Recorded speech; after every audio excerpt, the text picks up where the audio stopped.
just in there, do some work. Just wanted to take a moment to look at something that's been brought to my attention recently.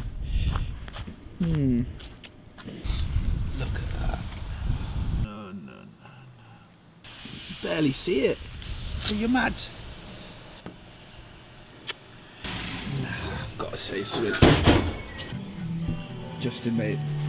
Yes, my brother. I need to talk to you about something. What do you want to talk about? Fire away. Something on my mind. You know, I didn't know how to approach it. You know you can always talk to me. We need to talk about your van. Oh no, here we go. We need to talk about your van. What do you want to say about my van, mate? Mate, Best van in the world. where do I begin? I feel like you've really neglected it recently, man. We're busy. What do you want me to do? I know, but like, if you're turning up to clients and your van is in the state that it is, right? How are they going to take you seriously? I agree. It's not a good marketing tool when you can't see the signage on the side, is it? Maybe we should delve in the world of how to clean a van. Ladies and gentlemen. Go on. Look what you've done. Giving it the big one on Instagram. Oh, look at these cars. Oh, look at this shining. What's that? RS7? What's that? GTR Pro? Oh, but what's going on here? Some of us are actually busy. Yeah, I know, but it's been a long time now. Look, the place that needs to be clean. Clean where the magic happens. It's clean. Yeah, this is just a few things in the van. Keeps us going. You know, it's not the cheapest of things, but it's not the most expensive. Is this where it all kind of like began for you, isn't it? This is the mobile office. This was, and still is, to an extent, everything. You know, the most important part of the business is the equipment that we have in the van. Obviously that keeps us running, operating. Well, when we first started, obviously cost is one of the major factors to how successful the business is going to be. So when we looked at the two options with starting in a unit or starting mobile, there's pros and cons to both, but for us it made sense being mobile because the pros was advertising every day when we're driving, and also the startup costs aren't as high. So in order to start a valeting business, there's a few essential things you need. If you're going in the mobile game, obviously you need a vehicle to operate from. So there's the cost of the vehicle. You've got your equipment. Now, depending on where you're setting your heights, where you're setting your sights, will depend on how much you need to spend. So I'll give you an example. When we first started off with a Karcher pressure washer from Halfords, £120. Not expensive, but allows you to do the job. Now we're in a position where we use a Kranzel pressure washer, £550. Big difference. The difference between the two is the reliability of the machine. Now when you start out, you're probably not going to do 30-40 cars a week like we are. So to buy the Kranzel to start with, it's a good investment, but how long it's going to take you to recoup that money? So, you know, there's little costs like that involved in the business that you need to look at when you start. How much do I spend? Do I need to spend it? And how long it's going to take me to return that money? Now, because Ian's been bashing me and saying that my van's filthy, maybe it's time I should clean my van. It's time. So, it's time. while I do it, let's have a breakdown of how much it's going to cost me to start this process. So, buckets. I need 3 buckets to do this job. And if you don't know why we need 3 buckets, one's dedicated to just the wheels, and the other 2's for the body.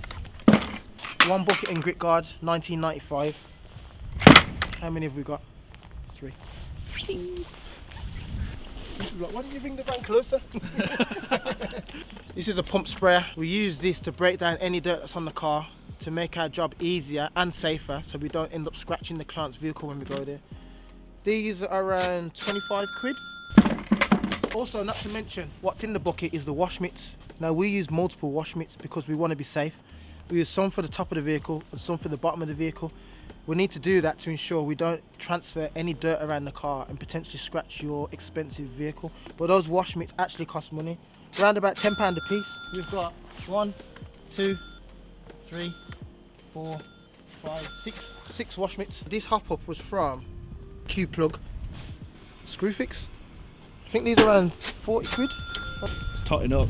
It's totting up. Amount of times where I've seen you out of places and you get some like a builder guy walk past and he's just like, you just need a towel and a bucket, mate. It's just all you need. Let me give you a little bit of insight because you might not know. Do you know what the purpose of a grit guard is, Ian? It's to grip. Grit guards? No. So the reason why we use grit guards in the buckets is because if any dirt transfers off the vehicle into the bucket, dirt in water is heavier than the water, so the dirt should fall to the bottom. But what you don't want is when you put your mitt into the bucket, the mitt picks up the dirt. So the reason why we have a grit guard is because the dirt which has now fell to the bottom will not be able to come to the top because of the grit guard. Glass cleaner, Artivan glass cleaner, 1 litre bottle, round about £9.99 if I'm not mistaken. Maybe you don't need to use Artivan brand particularly, maybe you can use Halford's own, but there's obviously going to be pros and cons to using different companies' products. Some may require to use more work to get a great result, some require to use less. Generally, the ones that are more expensive will have something in it that makes it a lot easier, but that's what you're paying for. So again, it depends on your business model, what you can afford. When you're starting out, cheapest one possible, still comes at a cost though. Snow foam lance. Now we need a snow foam lance because we need to use snow foam. Snow foam is a product we spray on a vehicle to soften the dirt before we touch the car. This snow foam lance, Kranzel 2 litre snow foam lance, £65. £65, you know. Don't need to buy this particular snow foam lance. There is other snow foam lances on the market. Some of them you can buy for around £20, all depending on the brand you go for and the size of the lance. But with my experience, I've found the cheaper ones the filter inside of them tend to clog up. Now the filter is to prevent any dirt which goes into the lance coming through it and then going onto the car. It's fundamental to the lance.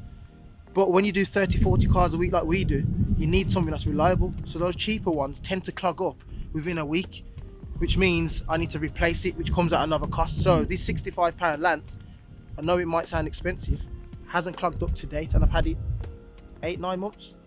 Shampoo, don't forget you need shampoo as well. Find a decent litre of shampoo for £10. A litre, depending on how well you use it, depending on how much cars you do, may cost you 30-40p every time you're using it.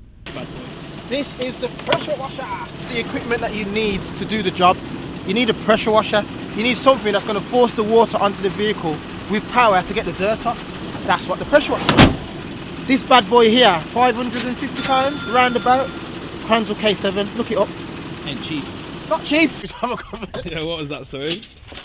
Herbals, 89p every time I go to a petrol station. Hey, it's important, man. These, Mate. you know, these are the prices that people don't see. You like a herbal, mate? Always.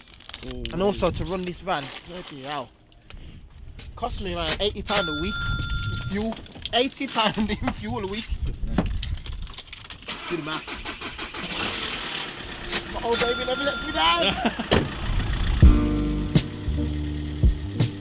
We are doing a maintenance clean on the van, so that is going to be the interior and exterior. Well, I say the interior, I don't even know if I'm going to do the inside because it's kind of busy, but the outside of the van, it's going to have your general 2-bucket wash method, your snow foam, your pre-wash, your tyre shine, the type of thing most people want when they ask to have their car cleaned.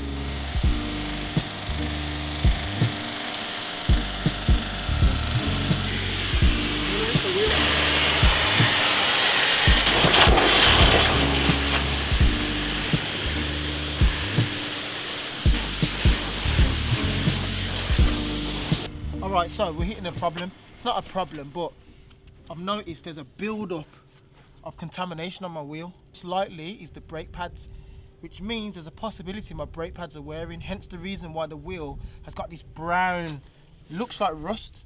And what that is, when I'm braking, the dirt from the brake pads has gone onto the alloy, and when it stays there too long, you get this. Can you see? Look at this. Look at that dirt. It's a common thing people see on their wheel and they ask, why is my wheel not clean? Now we need to do decontamination. I don't know if I've got the time to do that today, but I will have to address this.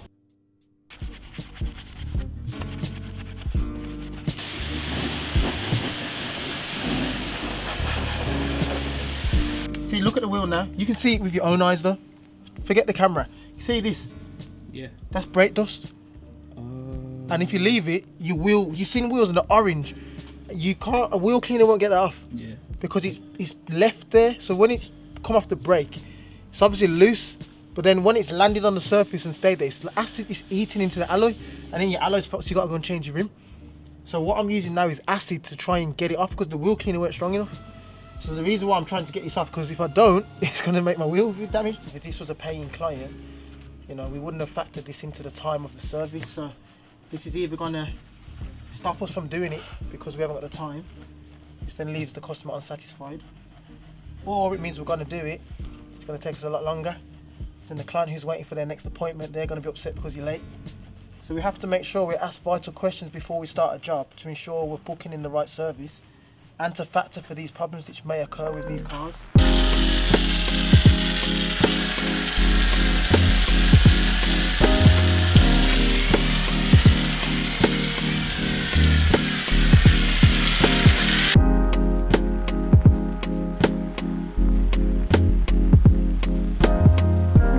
I tell you, information, mate.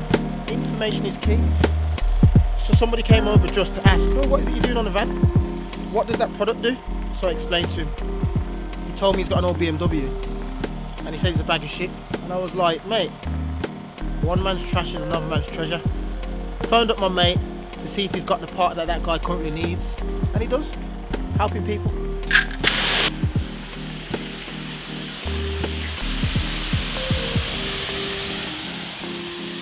You know what, mate? It's been long overdue.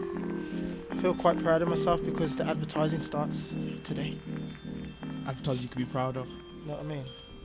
What's that? It's paying off already? Hello? What was it? Ian? Ian's what?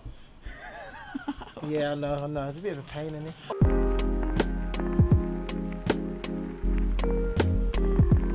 So, finally completed TLC on the Artivan. Hopefully this gives you a little bit of insight into what goes in to a maintenance clean. Obviously there's things that we could or couldn't do with the time period, but at least you now know what the initial setup cost is to do a clean and how we go about doing it. Thanks for watching the video. If you haven't done it already, smash the thumbs up if you like it. Share it to all your mates so it helps our algorithm grow. But for now, you know the motto, whatever you do, do it well. Ladies and gentlemen.